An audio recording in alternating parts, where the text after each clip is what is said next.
하나님께 영광 돌려주신 우리 찬양대 여러분께 감사합니다.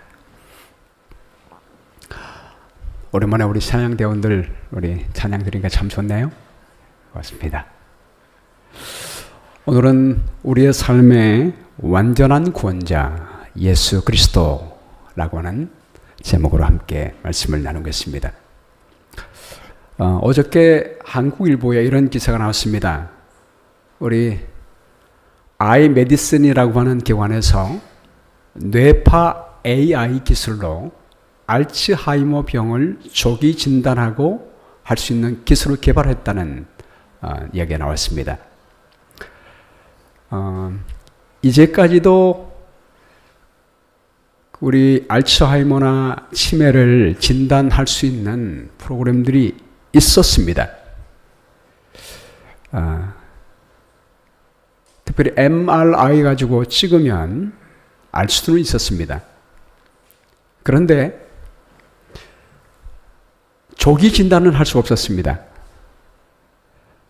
MRI 가지고 찍어서 나왔을 때는 이미 많이 진행된 상황인 것입니다. 그래서 미리 조기에 발견하고 조기에 치료하면 치매나 알츠하이머를 예방할 수 있을 텐데 그 길이 없었거든요. 그리고 최근에 그런 기계가 비슷한 게 발견되긴 했지만 굉장히 비쌌습니다.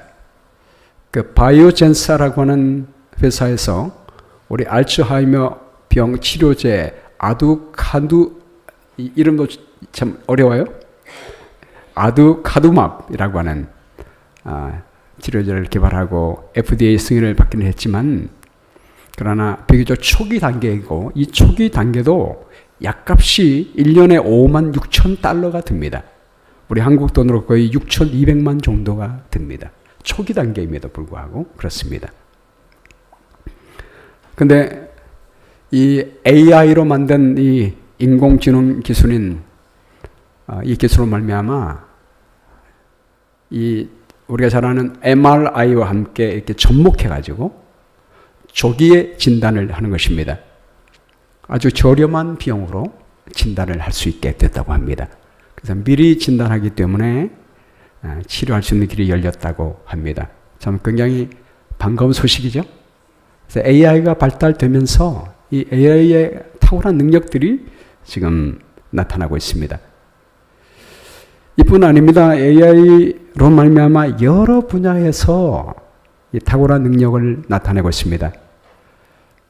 이제는 모든 회사에서 상담하는 것도 문의하는 것도 24시간 동안 문의할 수가 있습니다. 사람들은 잠을 자지만 AI는 잠을 자지 않잖아요.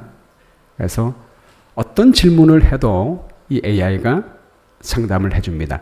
이 시간에도 상담이 되네. 백화점에도 이 AI 상담 시스템을 들여놓으면 어떤 상품을 받았는데 혹시 사이즈 교환 가능할까요? 이런 질문을 24시간 언제든지 해도 AI가 친절하게 대답을 해줍니다. 문서 작성하는 것도요.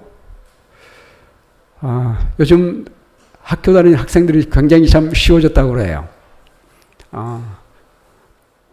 보고서 작성하는 것도 AI에게 질문을 던지고 이렇게 작성해달라고 하면 AI가 그냥 몇 분 안에, 몇 초 안에 멋진 보고서를 작성해 줍니다. 근데 학교 교수님들이 이거를 판단할 수 없다고 그래요. 왜냐하면 다른 보고서를 계속해서 만들 수 있기 때문에 그걸 판단하기가 굉장히 어렵다고 합니다. 이 AI는 방대한 자료를, 데이터를 학습하고 심층 학습 알고리즘 덕분에 사람의 언어와 의사결정 과정을 이해하고 모방할 수 있기 때문에 순식간에 굉장히 훌륭한 데이터를 또 문서를 내놓는 것입니다. 그래서 요즘 정말 심각한 문제 중에 하나는 옛날에 뛰어난 많은 기술자들이 지금 해고되고 있습니다. 웬만한 것들을 AI가 다 더 훌륭하게 처리해 주기 때문에요. 훌륭한 기술자들이 옛날에 많은 월급을 받고 고용됐는데 지금 대량 해고되고 있고요. AI 기술을 가진 사람들만 지금 굉장히 대접을 받고 고용되고 있습니다. 이 AI가 얼마나 탁월한지 우리가 점점 앞으로 갈수록 더 느끼게 될 것입니다. 요한복음 10장 12절 말씀해 보면 우리 예수님께서 나는 선한 목자라 이렇게 말씀하셨습니다. 지난번에 우리 요한복음 10장 초반부에는 예수님은 나는 뭐라고 말씀했죠? 나는 양의 문이라 라고 말씀했습니다. 요한복음 10장 중반에는 나는 선한 목자다 라고 말씀하십니다. 여기서 선한이라고 하는 말에 많은 의미가 있지만 도덕적으로 선하다고 하는 의미도 있지만 이 선한이란 중요한 의미 중에 하나는 탁월한이라고 하는 의미가 있습니다. 어떤 사람이 자기의 직분을 잘 수행했을 때 아주 월등하고 탁월하게 이루었을 때 쓰는 말입니다. AI가 수분 안에 훌륭한 문서를 만들었다. 이건 뭐예요? 탁월한 것입니다. 칼로스입니다.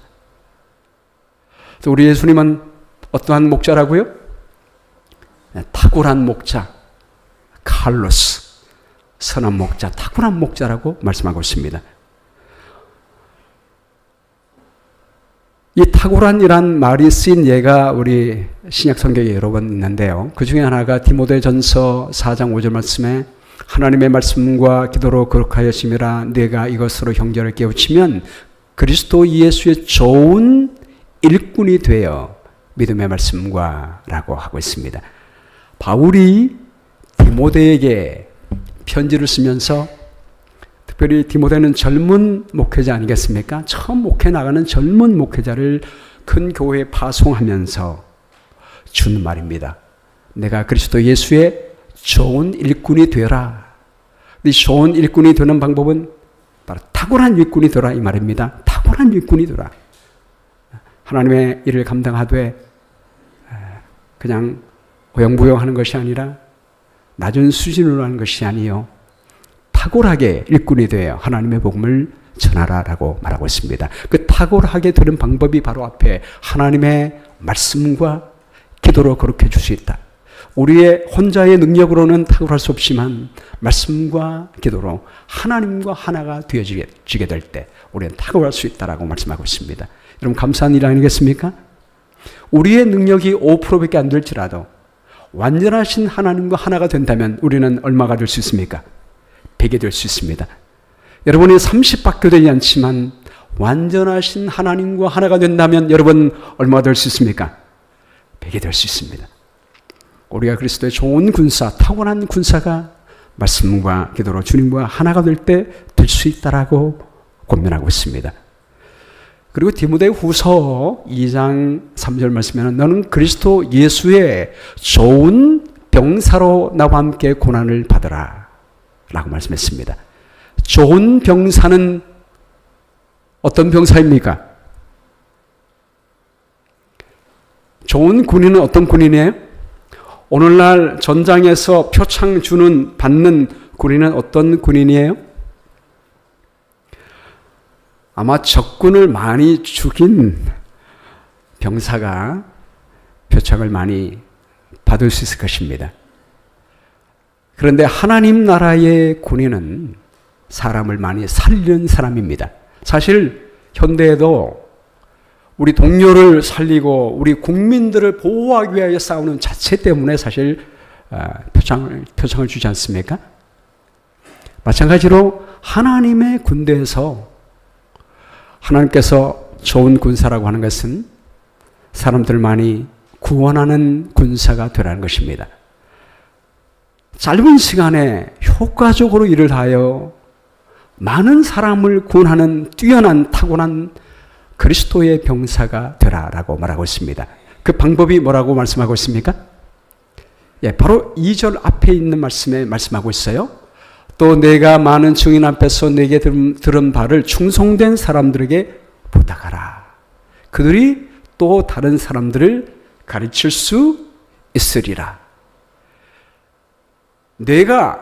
바울이 디모데에게 가르쳐 준 것을 내가 많은 증인에서 네가 들은 것을 또 다른 사람에게 부탁하라. 그러면 그 사람들이 또 다른 사람들을 가르칠 수 있으리라. 너 혼자 열심히 하나님의 복음을 전하는 것도 중요하지만 그렇게 한 것은 탁월한 것이 아니다. 네가 다른 사람을 제자 훈련시키고 다른 사람에게 일을 부탁해서 그 사람들이 일을 할 수 있도록 하라는 것입니다. 나 혼자 열심히 일해서 10명의 영혼을 구원하는 것도 중요하지만 10명의 좋은 일꾼을 만들어서 그 10명에게 말씀을 전하는 것을 부탁함으로 그 10명이 전한다면 몇 명이 구원받을 수 있겠습니까? 100명이 구원받을 수 있지 않겠습니까? 바로 이것이 바로 예수님께서 하신 방법인 것입니다. 우리 예수님께서도 이 땅에서 오셨을 때 그분이 처음 사역을 시작할 때 하신 것이 12제자를 부르신 것이었습니다. 12제자를 부르시고 말씀을 가르친 다음에 12제자를 파송하셨습니다. 12제자가 가서 복음을 전하게 된 것입니다.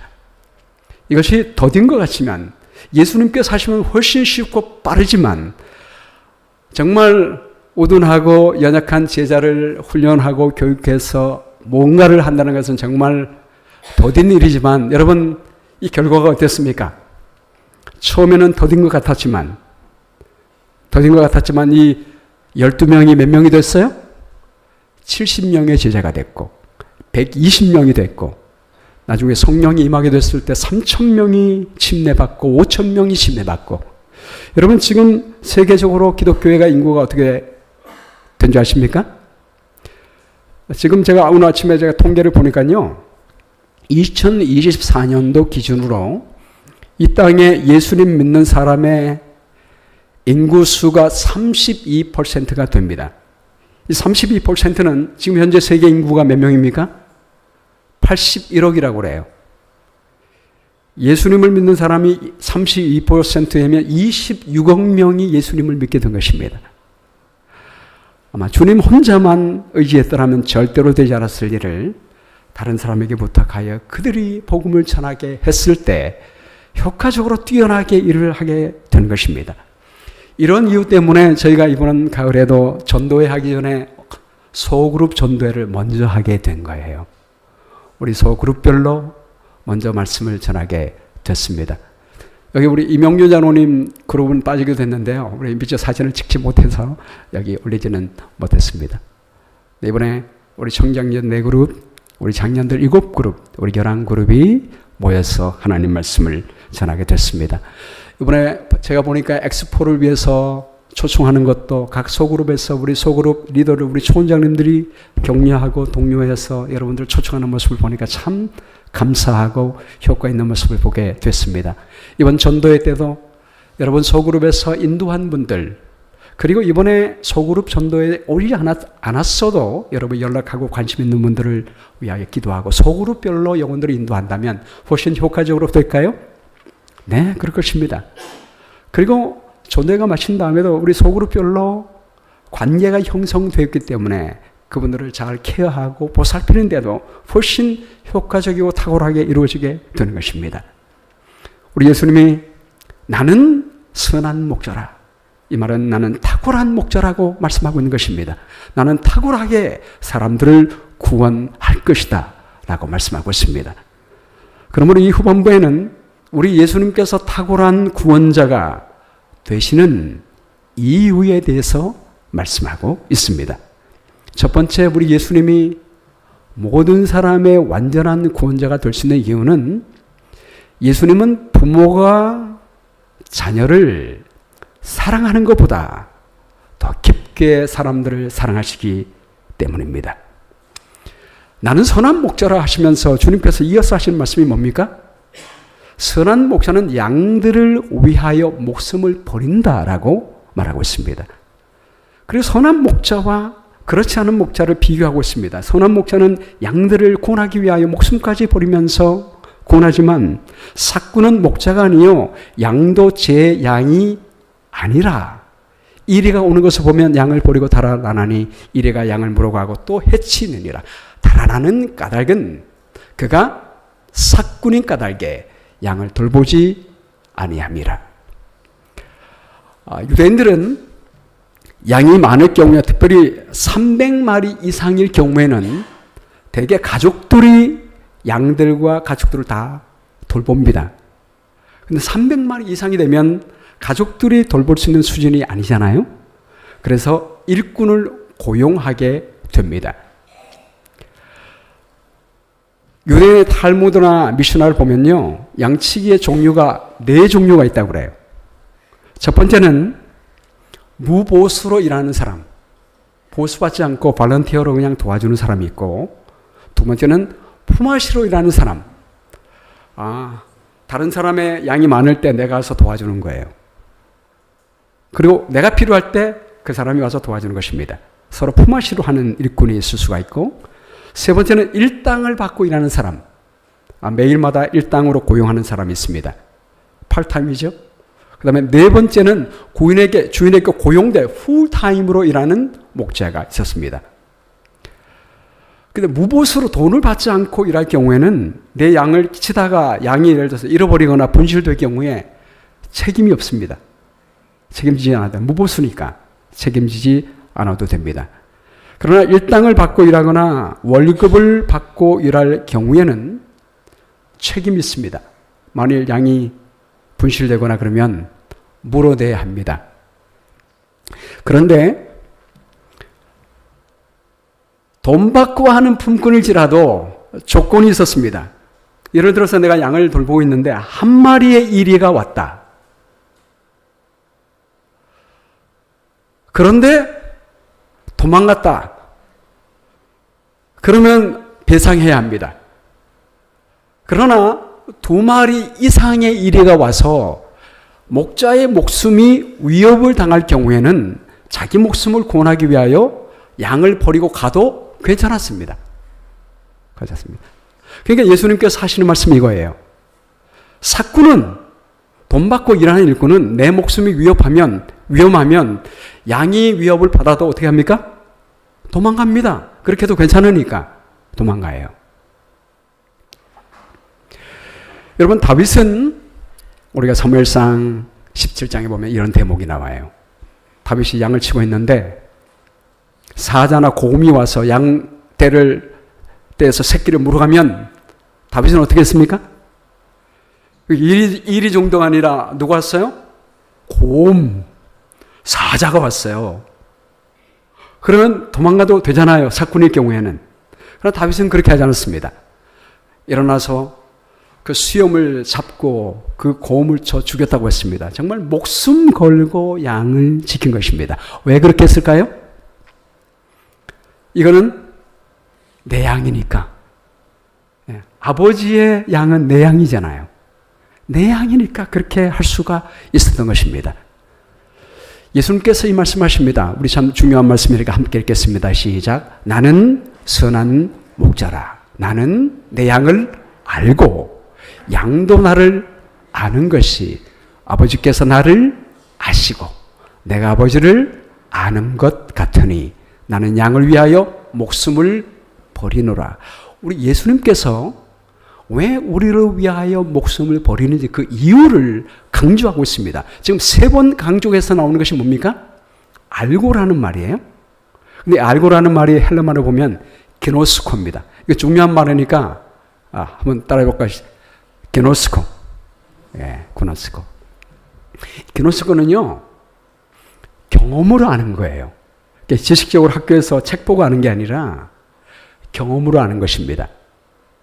마치 아버지가 나를 아시고 내가 아버지를 아는 것 같은. 여러분, 부모님이 우리 자식을 알 때 어떻게 합니까? 경험으로 알잖아, 맞죠? 아이를 뱃속에 가지면 10달 동안 내 뱃속에서 애지중지 키웁니다. 그리고 아이를 낳을 때는 정말 진통을 겪으면서 아이를 낳는 것입니다. 그 아이 볼 때 얼마나 이쁩니까? 그래서 아이를 키우는 것입니다.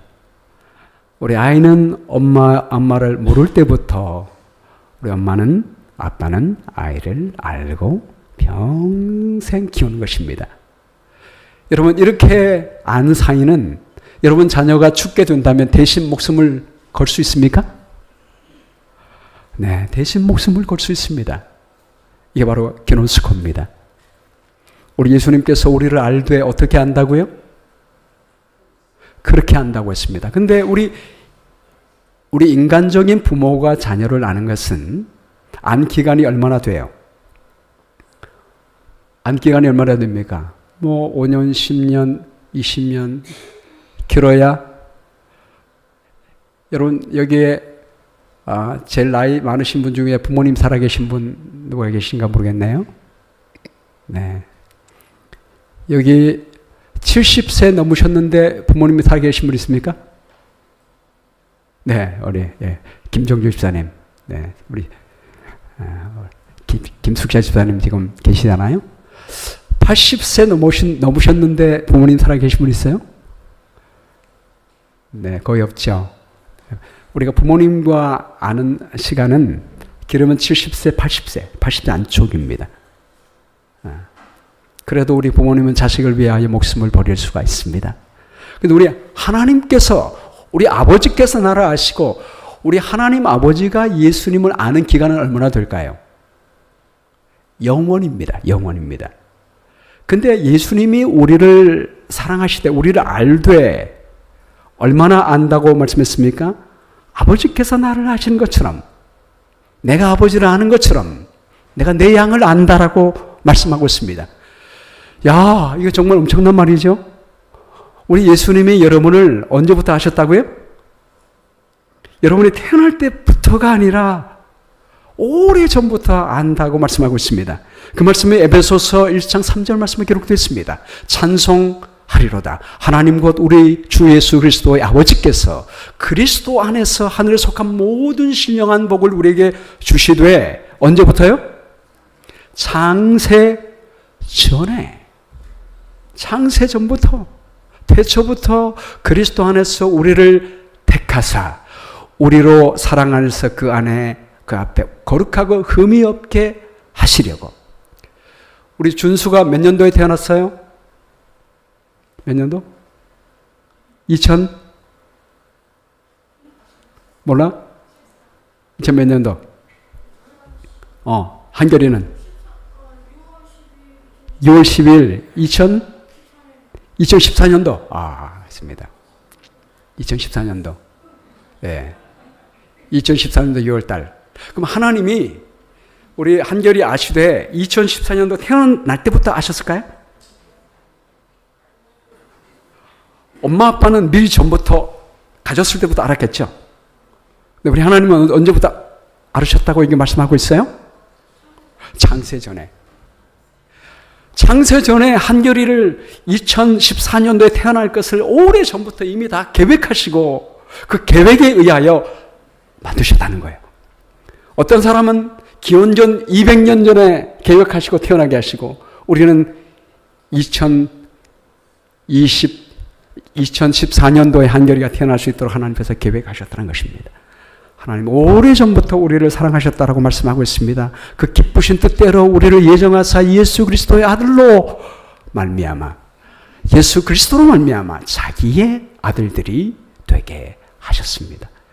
여러분 다윗이 이 엄청난 하나님의 사랑을 알고 나니까 뭐라고 고백할 수밖에 없었습니까? 여호와는 나의 목자시니 나에게 부족함이 없다라는 사실을 알게 됐습니다. 그가 나를 푸는 풀밭에 누우시며 쉴 만한 물가로 인도하신다. 내 영혼을 소생시키신다. 자기 이름을 위하여 의의 길로 인도하신다. 앞으로의 삶에 대해서 염려가 없는 것입니다. 왜냐하면 나를 그렇게 사랑하신 하나님이 그 이름을 걸고 당신의 자녀를 돌보실 줄 믿기 때문입니다. 내가 사망의 음침한 골짜기를 다녀도 해를 받을 것을 두려워하지 않습니다. 주의 지팡이와 나의 막대기가 나를 안위하시나이다. 여러분 이 주의 지팡이는 어떤 지팡이입니까? 우리 창조주 하나님의 권능으로 우리를 돌보실 것이기 때문입니다. 내 원수의 목전에서 내게 상을 차려 주십니다. 내 평생에 반드시 우리 하나님은 여러분의 삶을 돌보아 주시게 될 것입니다. 영원히 돌보아 주실 것입니다. 영원 전부터 계획하신 우리 하나님은 앞으로도 영원히 여러분의 삶을 돌보아 주시게 될 것입니다. 두 번째, 우리 예수님께서 모든 사람의 완전한 구원자가 될 수 있는 이유는 예수님이 모든 사람들의 죄값을 대신 치르셨기 때문입니다.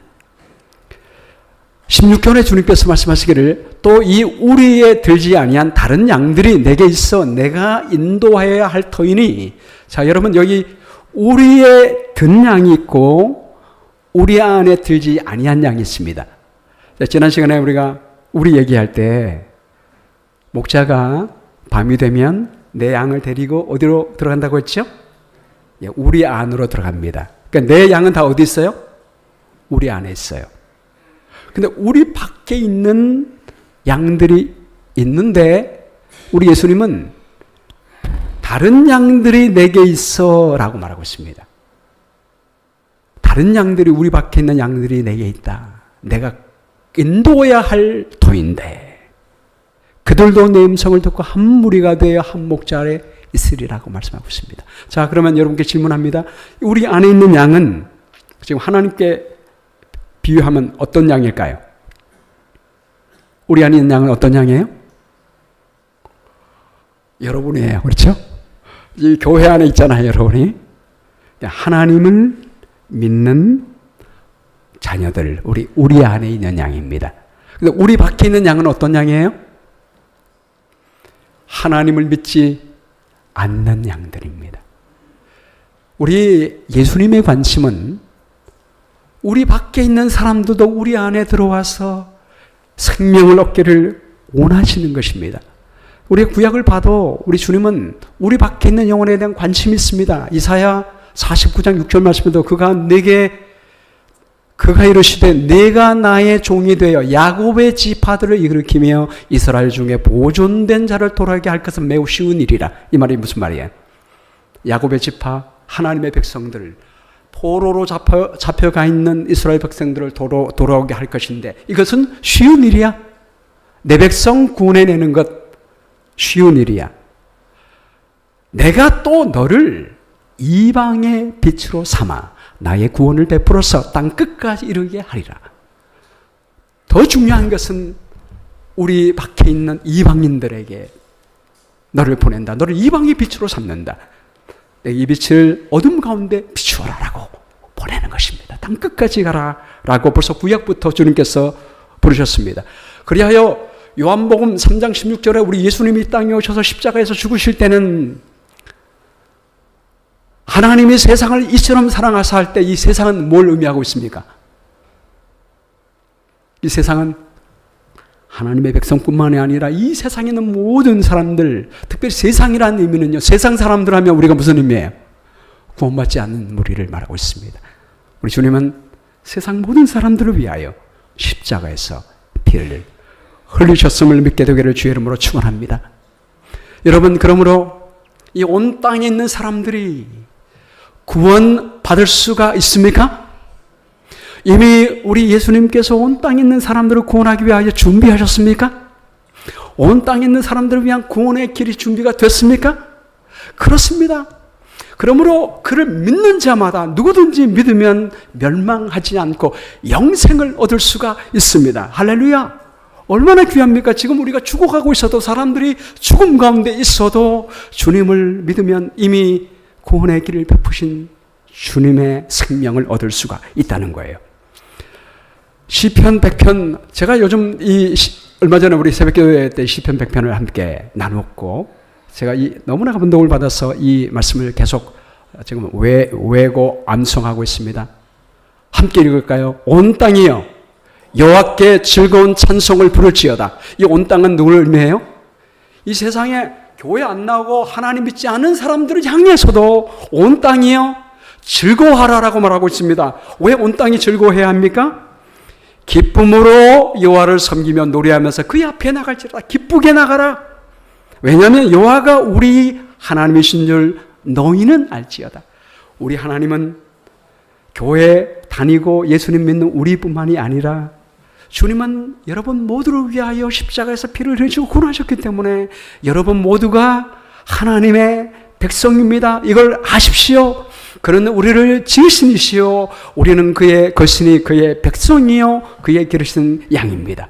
우리 밖에 있지만 우리 예수님이 양으로 여기시는 귀한 양입니다.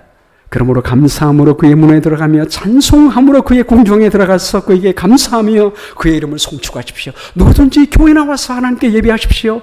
여호와는 선하시니 그의 인자심이 영원하고 그 성실하심이 대대에 이릅니다. 우리 하나님께서 지금 지구를, 태양을 언제나 보살펴 주시시 영원토록 우리를 인도하실 것입니다. 이 사실을 알고 하나님 믿으시게 되기를 바랍니다. 라고 고백하는 것입니다. 고백하고 전도할 때 무슨 모습으로? 그냥 억지로, 여러분 전도하기 힘들어요, 쉬워요? 남에게 이게 복음 전하기가 막 기뻐요, 두려워요? 참 내키지 않잖아요. 왜냐하면 전도하면 거절할 것을 생각하니까 두렵고 내키지 않습니다. 근데 여러분, 제가 이 시편 100편 말씀을 보면서 이제는 우리가 복음 전할 때 어떻게 전해야 될까요? 기쁨으로, 소리 지르며 감사함으로. 왜냐하면 그리스도께서 모든 사람을 위하여 이미 구원해 놓으셨기 때문입니다. 믿으면 구원받잖아요. 그냥 구원이 아니라 영생을 얻게 되고 하늘을 얻게 되는 것입니다. 얼마나 기쁜 소식이에요.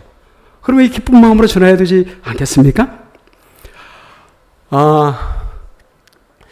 제가 여러분들에게 이제 우리 엑스포 초청장 그리고 말씀잔치 초청장 나눠드리고 여러분 지인들에게 전하라고 했지 않습니까? 여러분 많이 전하셨죠? 그리고 사실은 여러분 사는 동네에 앞집, 뒷집, 옆집 다니면서 좀 전해주십시오라고 부탁을 했습니다. 하셨죠? 만약 안 해줬으면 오늘 오후에 꼭 하시게 되기를 바랍니다. 저는 제 집 동네에 했습니다. 제 앞집, 옆집, 쭉 제 교회 오는 길 한 50집 이렇게 다 돌렸습니다. 근데 제가 기도하면서 우리 교회 주변에 사는 사람들, 사실 이분들에게 초청장을 돌리고 싶었어요. 그래서 어느 안식일 오후에 우리 교회 여러분들과 함께 하려고 했는데 계속 시간이 없었습니다. 21일 지지난 안식일은 우리 연합예배 드렸죠. 또 지난주에는 또 소그룹 전도회가 있었죠. 기회가 없었습니다. 근데 제가 기도하는 중에 수요일 아침에 기도하는데 여기 있는 분들에 대한 온 땅이 여호와께 즐거이 부르죠. 이 기쁜 소식이 있는데 여기 우리 가까이 있는 분들에게 전하지 않는 게 제게 굉장히 부담이 되는 거예요. 그래서 우리 하나님께서 여기 주변에 있는 사람들에게 전도지를 좀 전하라고 하는 마음을 주셨습니다. 근데 혼자 가는 것보다 급하긴 하지만 우리 여러분에게 제가 수요일 아침에 우리 단톡에다 올렸죠. 혹시 급하지만 여러분께서 참여하실 분들은 오후 2시까지 여기에 좀 오시기 바랍니다. 너무 급하게 해서 안 오실 걸 알았지만 그러나 여러분 주변에라도 돌리시라는 마음으로 제가 그렇게 전하고 제가 여기 와서 기도하고 혼자 전했습니다. 여기 여러분 지도에 보시면 우리 교회가 제일 위에 있잖아요. 위에 있고 여기서 우리 구토브로드로 쭉 가면서 양쪽으로 해가지고 쭉 가면서 전했습니다. 근데 놀라운 거는 제가 사실 고백한 건 아무리 목사지만요. 다른 집 앞에 전도지를 꼽으러 갈 때 물론 제가 만나려고 하지 않았습니다. 왜냐하면 일일이 만나서 얘기하다 보면 시간이 너무 많이 걸리잖아요. 2시간 해야 되기 때문에 만나지 않고 문 앞에 이제 꼽아놓으려고 이제 쭉 도는 것입니다. 그래도 누가 문 열고 나오면 사람 만나는 게 뭐라고 얘기해야 되지? 이렇게 두려운 마음이 은근히 있잖아요. 그런 마음이 사실 목사지만 있었습니다. 전도지 봉급할 때마다 그런 마음이 늘 있거든요. 근데 이번에는 온 땅이여 즐거이 부를지어다. 이 말씀을 생각하고 나니까 이 복음이니까 두려운 마음이 없는 거예요. 이 복음을 굿뉴스를 전해야지. 그러면서 쫙 도는 것입니다. 도는데 이쪽에 동네에 가니까 정말 저는 처음에 이쪽에 왔습니다. 너무 집을 돌보지 않아서 진짜 뭐가 나올 것 같아요. 그런 집 앞에 갔는데도 기쁜 복음을 생각하니까 기쁘게 이 어둠 가운데 빛을 비추는 마음으로 전하게 됐습니다. 2시간 돌았는데요. 거의 한 100집 이상을 도는 것 같아요. 제가 여기서부터 브리시 트레니 로드까지 해서 좌측까지는 가지 못하고 그까지 다 돌리고 우측으로 빠져서 우측에 있는 곳까지 제가 다 이렇게 돌렸습니다. 혹시 오늘 오후에 돌릴 분들은 그 다음부터 돌리시기 바랍니다. 예. 어쨌든 제가 느끼게 된 것은 가다가 제가 몇 분을 만났습니다. 있는 거예요. 제가 기쁜 마음으로 줬더니 이분이 너무나 고맙다고. 제가 기쁜 마음으로 전하니까 그게 전달됐는지 이분도 너무 감사하게 복음을 받는 것입니다. 사랑하는 여러분, 기쁨으로 온 땅에 복음을 전하시게 되기를 주의 이름으로 축원합니다. 마지막으로 예수님께서 우리의 삶의 완전한 구원자가 될 수 있는 이유는 예수님은 모든 사람에게 새 생명을 주실 능력을 가지셨기 때문입니다. 17절 말씀 시작. 내가 내 목숨을 버리는 것은 그것을 내가 다시 얻기 위함이니 이는 아버지로 말미암아 이로 말미암아 아버지께서 나를 사랑하시느니라. 여기 예수님이 강조하는 것은 목숨을 버리는 것보다도 목숨을 얻는 것을 지금 강조하고 있잖아요. 다음 성경절도 마찬가지죠. 시작. 이를 내게서 빼앗는 자가 있는 것이 아니라 내가 스스로 버리노라. 나는 버릴 권세도 있고 다시 얻을 권세도 있으니 이 계명은 내 아버지께서 받았느니라. 우리 예수님이 여기에 강조하는 것은 주님이 십자가에서 죽으신 것은 어쩔 수 없이 힘이 약해서 죽으신 게 아닌 것입니다. 그분은 하나님의 아들로서 신성의 능력을 가진 분으로서 목숨을 스스로 버리시는 것입니다. 버릴 권세가 있으신 분이십니다. 그리고 다시 얻을 권세도 있습니다. 여러분, 우리는 우리 목숨을 버릴 권세는 있지만 얻을 권세는 없습니다. 오늘날 강대국들이 수많은 무기를 만들고 AI를 이용한 무기 만들어서 많은 사람을 살상할 수는 있지만 사람들을 살릴 권세는 없습니다. 그러나 우리 예수님은 하나님의 아들이시기 때문에 다시 살릴 권세가 있는 분이십니다. 어저께 우리 영어권 교회에 우리 교우 중에 한 분의 우리 닥터 제프리 아버님이 돌아가셔서 장례식이 있었습니다. 뉴저지에서 있었어요. 우리 엑스포와 전도회 중 때는 굉장히 바빴지만 어저께 제가 장례식에 갔습니다. 차 타고 아침 일찍 새벽기도 끝나자마자 4시간 걸렸습니다. 끝나고 나서 또 4시간 오고 그렇지만 우리 사랑하는 아버님을 잃은 우리 교회에게 희망을 주고 싶어서 제가 저하고 우리 김동현 목사님하고 갔습니다. 근데 제가 이번 장례식 하면서 많은 부분들이 있었지만 제일 마음속에 제가 임팩이 되고 감동받는 게 뭐냐면 관 뚜껑에 여러분 보시기에 뭐가 있습니까? 뭐가 보여요? 십자가 보입니까? 네, 십자가 있는 거예요.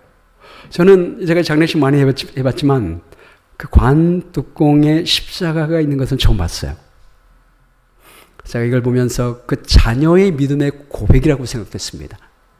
우리 제프리 또 며느님 되는 우리 에스더, 우리 노춘식 집사님과 박기현 집사님 딸 우리 에스더 또 사위가 우리 아버지가 죽었지만 우리 예수님께서 오실 때 부활하고자 하는 그 간절한 소망과 고백이 이 십자가에 있는 것입니다. 제가 감동을 받았습니다. 이 십자가의 의미가 무엇입니까? 우리 예수님께서 우리의 죄값을 갚으시기 위하여 십자가에서 죽으셨습니다. 죄값은 갚아졌어요. 그리고 십자가의 능력으로 무덤에서 부활하셨습니다. 그 십자가의 은혜로 우리 아버지가 부활의 날에 부활되게 해주십시오라는 고백인 것입니다. 여러분 요한복음 5장 24절 말씀에 내가 진실로 진실로 너에게 이르노니 내 말을 듣고 또 나 보내신 이를 믿는 자는 영생을 얻습니다. 언제 얻습니까? 언제 사망에서 생명으로 옮겨지게 되죠? 25절 말씀에 이어서 말하기를 이때라 듣는 자는 살아나리라 라고 말씀하고 있습니다. 지금 이 순간에 하나님 말씀을 듣는 사람은 영생을 얻습니다. 여러분 우리가 사망에서 생명으로 옮겨진 날이 언제라고요?